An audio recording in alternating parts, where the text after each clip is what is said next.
Consciously Parenting family. I'm Jen Kobrick. I'm a holistic family consultant with the Consciously Parenting Project, and welcome to the Conscious Coffee Break. Today we're talking about sequences. So you may have heard this terminology before, the word sequences. In coffee breaks, if you've attended any calls with us, this may have come up. In particular, this is relevant when someone's in a transition, like a move or having a new baby, but it's also relevant in smaller transitions. We go through sequences and transitions throughout every day of our lives. And we all have an imprint, which means that it's a unconscious programming in our bodies and our minds about what a sequence looks like. And for many of us, this imprint comes from birth or from very early life experiences. If there's some other really big experience later on in life, that certainly can affect the programming that our nervous system has. But essentially, in our earliest experiences of a sequence, we experienced this sequence happening in a certain way. And so our nervous system learned that, this is what a sequence looks like. And so our nervous system looks for things that look like that imprint again and again and again. And particularly if our imprint was difficult and we didn't have a good support system or opportunities to process and integrate that, there may be points in our sequence that are more challenging than other parts, or spots where we seem to get stuck, or where everything gets really compressed, or where we sort of fall apart. And the same is true for our kids, but it's important that we get familiar with our own sequence first, so that when we're in the spots that are hard for us, we can have awareness about them, while also making space to support our kids through the parts that are hard for them. So I'm going to talk about what a sequence is today, not so much about how you work with it or integrate it or all of those kinds of things, in part because that's way too much for a short coffee break, in part because it's very individual, because every person has had different experiences. Every person has different challenges. And so this is really, this is a big part of the work that we do when we're working with families in small groups and one-on-one. So it's kind of too much to try to throw all of that at you and expect that you'll be able to deal with it on your own. So this is more of sort of, what does that even mean? What is a sequence? What does a sequence look like when it doesn't have all of this baggage of how our programming is? And then, maybe that'll start helping you make some connections about your own patterns. And I definitely want to invite you, if you're noticing like, oh yeah, I get stuck about this part, then get some support for it. Don't try to deal with all of this on your own. So what is a sequence? So I'm going to use taking a shower to illustrate this, because that is something that is not usually terribly emotionally charged for us.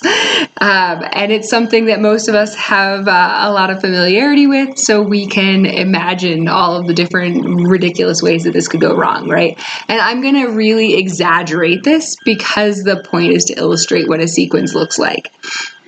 So at its most basic, you're preparing to take a shower. This could be going into the bathroom, getting undressed, getting your towels ready, turning on the water and warming it up. And these are all things that could be preparation, right? And then you have the beginning of the shower. You step into the shower and you get under the water. And then you have the middle part of the shower, which is washing your hair, cleaning yourself. And then you have the end part where you wash off the soap and you get out of the shower. And then ideally you have a rest period. So you don't instantly get out of the shower and start getting dressed. Generally there's at least a pause of you wrap up in a towel and maybe stand there for a moment. And so that's at its most basic, that's a sequence. Now, we could imagine that for some people, things get a little bit mixed up in there. Either pieces get out of order, or some pieces get really drawn out, or some pieces get really compressed. I can share that for myself. When I was young, I would prepare for a long time. Like I would hang out, especially if it was cold. I would like hang out in front of the heater in the bathroom, and I'd like read something for a while. Like I'd really take my time about actually getting started. And then I'd kind of just hang out in the water. My start phase was also really long, just kind of hanging out in the water for a really long time.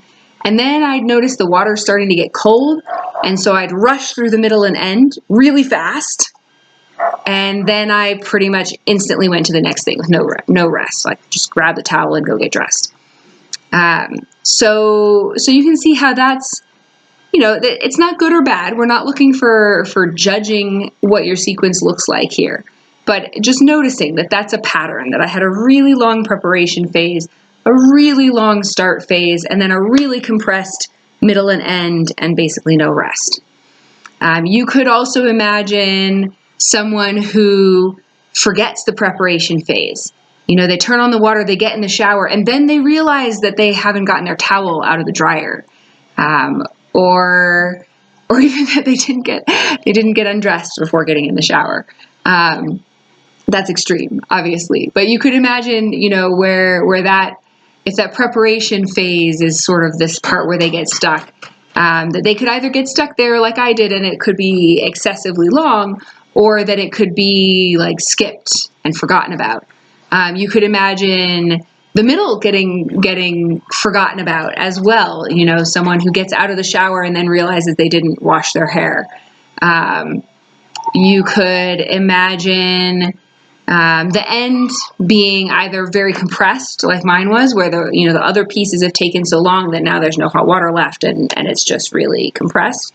Or you could imagine it being very drawn out, where the shower is done, the person is clean, and they're just not finishing. They're just not getting out of the shower. So you can imagine all kinds of ways that the sequence could get out of order or could be challenging. And as I said, this is not something that's usually emotionally charged, so it's not something that we're really caught up in. But it can be an interesting insight into, and does it look like that in other sequences? Another sequence that we like to look at a lot is, what does it look like when you're getting ready to leave the house, either for the day or to go on a trip or something like that? Do you start packing 3 months before your trip, but then leave 15 minutes late for the airport? Do you not even think about the trip until 3 days beforehand, and then suddenly you're scrambling to book everything and pack everything at the last minute?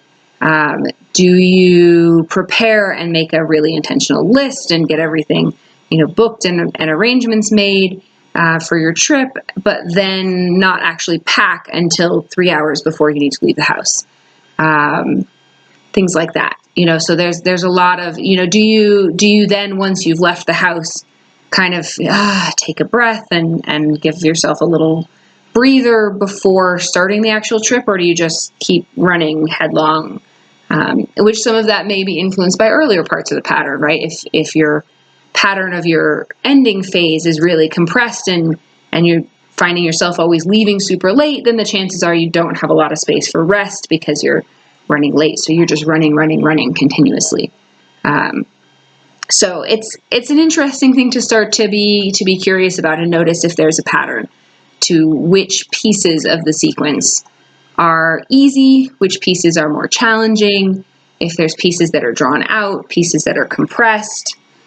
And again, we're not looking to have judgment. There's no right or wrong way to transition. There's no right or wrong way to have a sequence. It's even when we do some integration work, it's not that our pattern goes away. It's so deeply ingrained in us that it doesn't go away. But we learn to, as one of our consultants, Carolina, says, we learn to make friends with our patterns.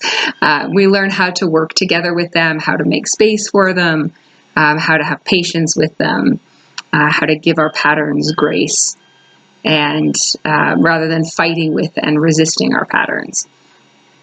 So if you have questions about that, about what a sequence is, about what yours might look like as you're thinking about these examples of everyday sequences, or anything else about this that you'd like to explore, then please feel free to put that in the comments or send us a message.